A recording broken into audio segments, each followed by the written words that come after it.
Within 4 days, I learned that his dresser had actually killed other children. This mom faced the unimaginable. Her toddler killed when an IKEA dresser fell on top of him. Even harder to understand, at least 6 other children were killed before her son, but no recall was issued. Tonight, Spotlight on America's Angie Moreschi investigates the danger of delaying product recalls and why those delays happen so often. So this is Ted's baby book. Teddy was just 22 months old. He was my little helper in the kitchen. A bright and happy little boy, just 6 weeks shy of his 2nd birthday. This was where it happened, right in that spot. Instead of planning his party, I was planning a funeral. Come give Chloe a hug. In his bedroom, just like any other day, Mom put Ted down for a nap and came back to check on him a short time later. I opened his door and I immediately saw that his whole dresser had fallen. And I thought, he's under there. He has to be under there. 4 hours later, Teddy was pronounced dead. How infuriating was it to you to realize other children had died before Teddy? It was heartbreaking. Within 4 days, I learned that his dresser had actually killed other children. This is the model of IKEA Malm dresser that killed Teddy. IKEA knew of at least 2 other child deaths involving the dressers 2 years before him, but did not issue a recall. It takes way too stinking long for recalls to be announced after people have reported injuries, even deaths.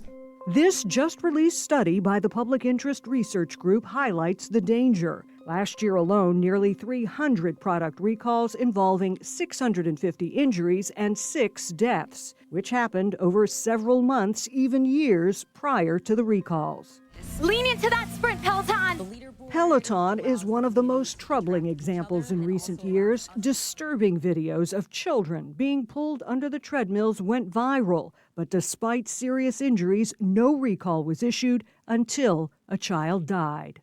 The Consumer Product Safety Commission is the government agency tasked with protecting the public from dangerous products. But what many call a flawed law limits the agency when it comes to issuing recalls and warnings against specific manufacturers, even when they know the product is dangerous. Section 6B of the Consumer Product Safety Act says the C.P.S.C. cannot disclose derogatory information about a product unless it provides the manufacturer at least 15 days' notice to comment, which often leads to negotiation to avoid a potential suit by the manufacturer to block the disclosure. It muzzles the C.P.S.C. to do their job effectively.